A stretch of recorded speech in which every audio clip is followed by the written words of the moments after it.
बैठक का जो मेन मकसद है वो ये है कि एक दूसरे के साथ समन्वय बिठाना। हम समन्वय बिठा के पूरे देश में एक अलग जगा रहे हैं कि हमारा एक अखंडित जो समाज है, ट्रांसपोर्ट समाज, ड्राइवर समाज, जिसको अनऑर्गेनाइज्ड तरीके से फैला हुआ है और सरकारें, चाहे जो भी सरकारें आई है, वो इसकी तरफ ध्यान नहीं दे रही। इसका शोषण होता जा रहा है। आज ट्रांसपोर्ट इंडस्ट्रीज ऐसी जगह पर जाके खड़ी हो गई है कि ड्राइवर अपने आप को ठगा सा महसूस कर रहे हैं, गाड़ी मालिक अपने आप को ठगा महसूस कर रहे हैं, और जो ट्रांसपोर्टर जिन्होंने इन्वेस्ट कर रखी है वो अपने आप को ये सोच रहे हैं कि हम कहाँ चले जाएं। वो अपनी इज्जत बचाने के लिए मकान दुकान बेच के ना और परेशान होते जा रहे हैं कि कहाँ जाएं। धरातल पे जाती जा रही है इंडस्ट्री।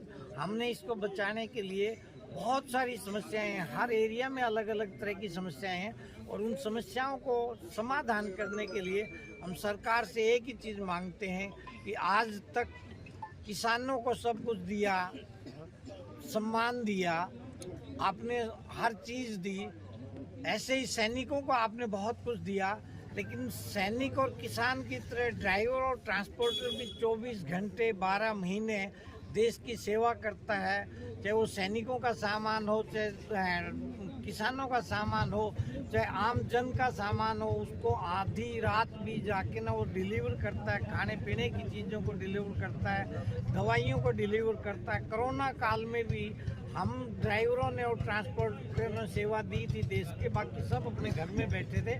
उसके बावजूद भी जो सम्मान मिला वो ट्रांसपोर्टरों और ड्राइवरों को किसी को नहीं दिया गया, वो दूसरे ही लोगों को दिया गया था। उसकी वजह थी कि हम असंगठित हैं, हमारा ना कोई ट्रेड है, ना हम कहीं ट्रेड में आते, ना कहीं इंडस्ट्रीज में आते, ना कहीं आयोग में आते। 90% समस्याओं का जो समाधान है वो हमारा एक ही है। उसके समाधान के लिए हमारा भी एक आयोग बने, ट्रांसपोर्टर और ड्राइवर आयोग बने, जिससे हमारा जो अनऑर्गेनाइज सेक्टर है उसकी 90% समस्याओं के लिए हमें ताकत मिल सके, जिससे हम बैठ के ना अपने आम आदमी और आम ट्रांसपोर्टर, ड्राइवर और जितने भी उनके साथ लगे हुए काम करने वाले लोग हैं उनकी समस्याओं का समाधान कर सकें। आने वाले समय में जो आपकी जो समस्याएं हैं उसके समाधान के लिए सरकार से आपकी आगे क्या कार्रवाई रहेगी? देखिए, हमारा एक राष्ट्रीय अधिवेशन था 28-29 नवंबर का। उसमें हमने सरकार को, केंद्र सरकार को नोटिस दे रखा है और कह रखा है कि हम 3 महीने का समय देते हैं कि हमारी जायज़ जो मांगे हैं उनके ऊपर सहानुभूतिपूर्वक विचार किया जाए।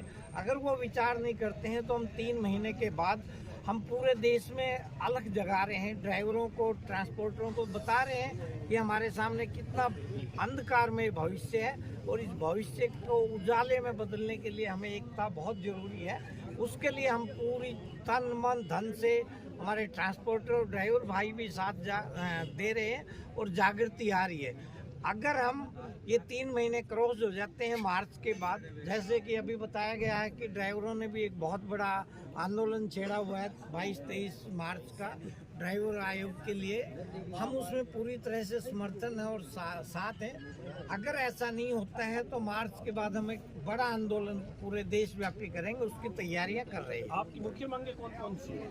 हमारी सबसे बड़ी मांग एक ही है कि सबसे पहला, और वो है ड्राइवर आयोग का गठन। दूसरे नंबर पर टोल टैक्स की जो दरें हैं वो बहुत ही अलग किस्म से और बिल्कुल नाजायज़ हैं। रोड पहले भी थे इस देश में, वही ज़मीन के ऊपर केवल पेट्रोल तारकोल डाल के ना डब्बे रख दिए। हमारा शोषण हो रहा है। गाड़ी मालिक को जितना डीजल का पैसा देना पड़ता है उससे आधा पैसा तो टोल में देना पड़ता है। मतलब जो इन्वेस्टमेंट है उसकी रिटर्निंग है ही नहीं।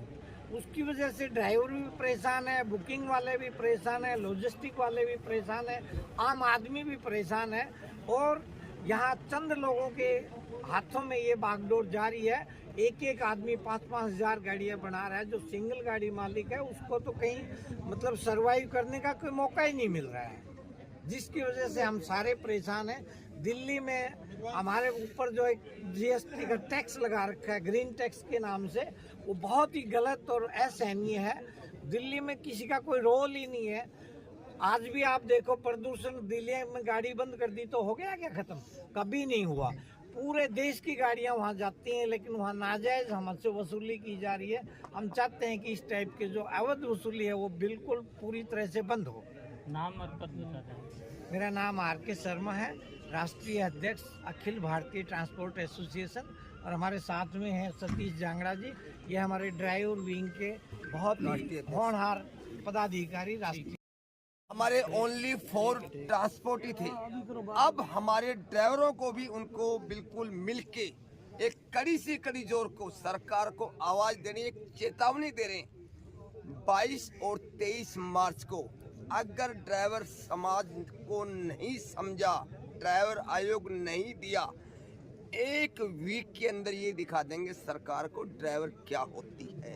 ये आपके मीडिया के माध्यम से मैं खुद बोलता हूँ, जो कि मैं भाजपा समर्थन मंच से भी हूँ और अखिल भारतीय ट्रांसपोर्ट एक प्लेटफॉर्म जो हमारे को मिला है ना, ये आवाज हमारी बुलंद करेगा। ट्रांसपोर्ट जो हमारे मोटर मालिक और ड्राइवरों की ज्यादा चपेट में, जो कि 10,000 20,000 से ऊपर तनख्वाह, 20 तो है ही नहीं, 5,000 10,000 तनख्वाह। आप बताइए, आप अपना परिवार पाल लेंगे?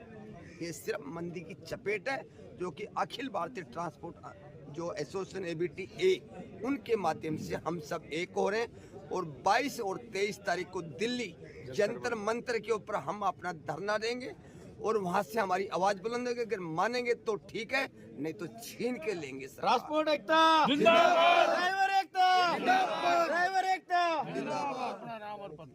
सतीश कुमार जांगड़ा, राष्ट्रीय अध्यक्ष वाहन चालक मोर्चा, गुजरात, वडोदरा। जय हिंद।